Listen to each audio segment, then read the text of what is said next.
9 orang mati dan sejumlah lagi cedera dalam tanah runtuh di Lebuh Raya, Kuala Lumpur, Kara. Laluan Kuala Lumpur Pantai Timur putus, ratusan kenderaan terkandas.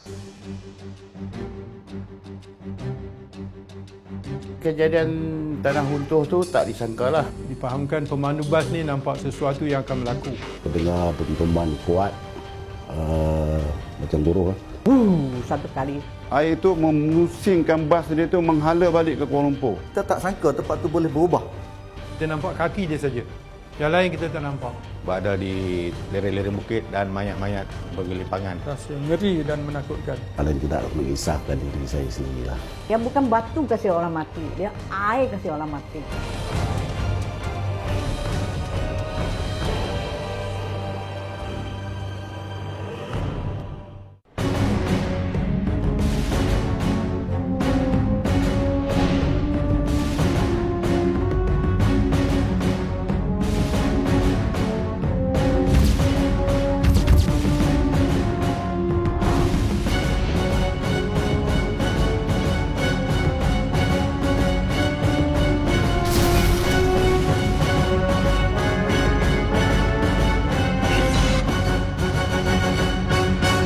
Lebuh Raya, Kara.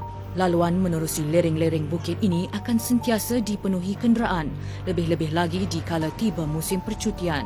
Namun pada tahun 1995, tiada siapa menyangka kesesakan lalu lintas luar biasa serta hujan lebat yang berterusan telah meninggalkan detik hitam dalam sejarah negara. Saya ibaratkan dia sebagai tsunami kecil lah.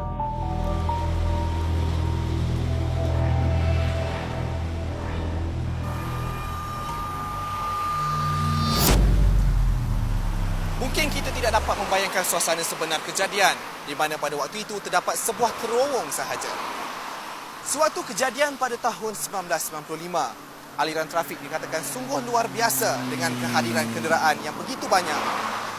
Hujan yang lebat, jalan yang sempit merupakan satu faktor utama di mana menyebabkan ramai mangsa yang terkorban. Pada 30 hari bulan 6 tahun tersebut, Saya punya suami kerja tengah hari, saya senang. Pasal keluar jalan-jalan. masa itu hujan lebat. Apabila pandang ke arah Bukit Genting itu memang tak nampak, gelap. Jam 5.30 petang, Lebuh Raya ini dipenuhi dengan kenderaan yang baru pulang dari tempat kerja. Oleh kerana hujan lebat selama 3 hari tanpa henti, langit menjadi gelap lebih awal daripada kebiasaannya. Tapi saya teruskan perjalanan saya dan apabila sampai di buka terowong Genting Sempah, kereta dah mula tidak berjalan. Situlah mungkin tanah ataupun air berada dalam terowong. Saya tengok macam saya cakap suami, kamu fikirlah, saya orang baliklah. Dia cakap macam mana balik.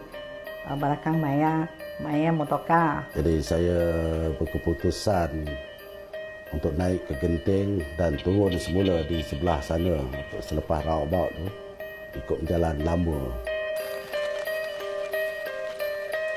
Namun keputusan untuk melalui susur naik ke Genting menuju Jalan Lama bukanlah tindakan yang wajar pada petang Jumaat itu. Apalah, saya keluarlah. Saya angkat satu payung, saya panggil dua orang, tak mau sini tunggulah. Baliklah, tak boleh jalan lagi lah, sudah lama tunggu.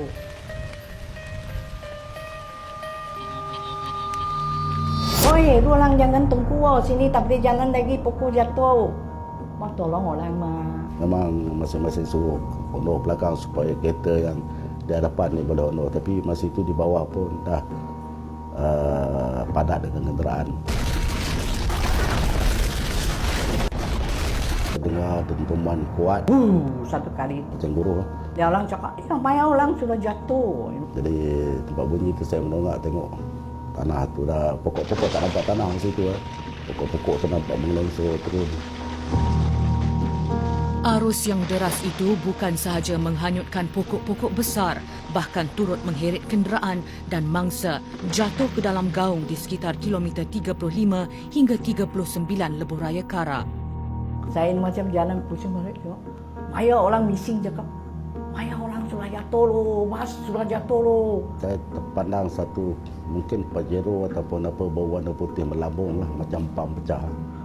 saya jalan balik cari suami. Sekurang-kurangnya 21 berkorban dan 23 yang lain cedera apabila tebing jalan susur ke Genting ini runtuh Jumaat lalu.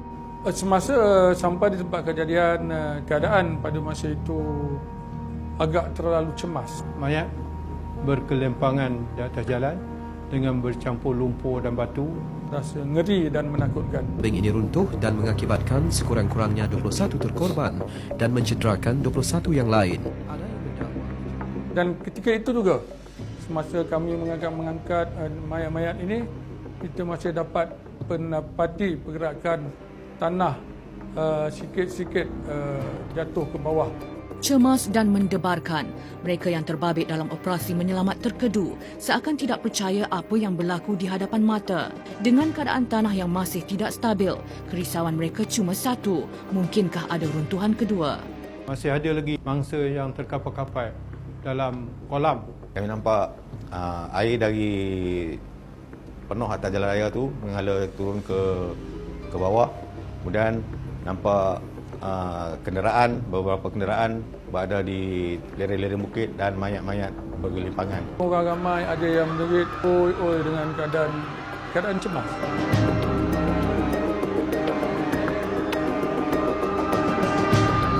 Sokongan air yang dikatakan melimpah dan menjadi punca tebing runtuh pada petang Jumaat. Perdana Menteri yang berada di luar negara diberi maklum balas mengenai nahas itu. Kita tak sangka tempat tu boleh berubah. Boleh berubah menjadi kawasan malapetaka sebagai contoh. Ya, daripada tempat yang elok dipenuhi oleh hutan, pokok-pokok. Jadi bila berlaku tragedi, kawasan itu dah jadi macam satu kawah atau satu lubuk lumpur.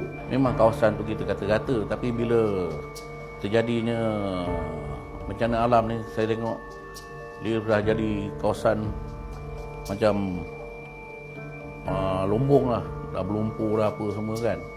Saya ibaratkan dia sebagai tsunami kecil lah. Tsunami kecil itu sekaligus meranapkan permukaan lereng bukit. Dikatakan mayat mangsa kejadian ditemui sama ada dalam keadaan tersangkut di celah pokok, tertimbus dengan tanah ataupun hanyut di dalam selut akibat arus deras menuruni lurah yang bertakung. Mutakhir mengenai tragedi di Lebuh Raya, Kuala Lumpur, Karak. Ini visual yang baru kami terima mengenai kejadian tebing runtuh itu. Perhatian, perhatian, perhatian. Satu panggilan kecemasan. Tanah runtuh beralamat berhampiran terowong Genting Sempah, Lebuh Raya, Karak, Kuala Lumpur. Pasukan petugas sila ambil perhatian.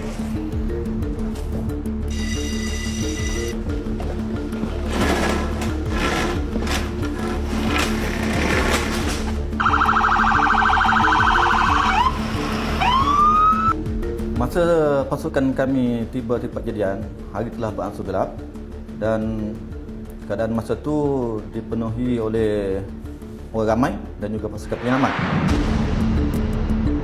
Di waktu sama, sepasukan Regimen Askar Melayu Diraja yang baru pulang dari latihan kawat di Kem Wadiben, Kuala Lumpur kebetulan melewati tempat kejadian dan turut membantu mengeluarkan mangsa.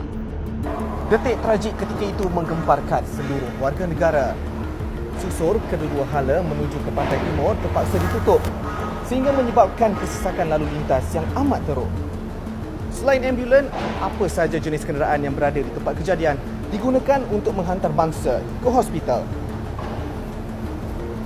Selain kawasan nahas, Hospital Kuala Lumpur juga menjadi tumpuan sejak petang semalam. Menteri Kesihatan Chua Jui Ming membuat lawatan keduanya pagi tadi. Timbalan Perdana Menteri dijadual melawat mangsa ini esok. Sehingga petang, driver truk masuk ke jalan sebelah kanan, dia terus naik ke atas sampai saya dekat terowong tu, tengok orang dah ramai lah kat sana. Dah kebetulan sampai situ, mana kami terus bagi untuk menyelamatkan anggota-anggota yang masa-masa yang banjir lumpur tu. Di kejadian tebing runtuh itu, setakat ini 16 mangsa telah dikejarkan ke Hospital Kuala Lumpur. Sehingga petang tadi, bomba mengesahkan satu terkorban dalam kejadian itu. Saya telah diarahkan oleh saya punya pegawai supaya memberi bantuan, supaya mengangkat mayat-mayat daripada dalam lumpur tu angkat untuk dibawa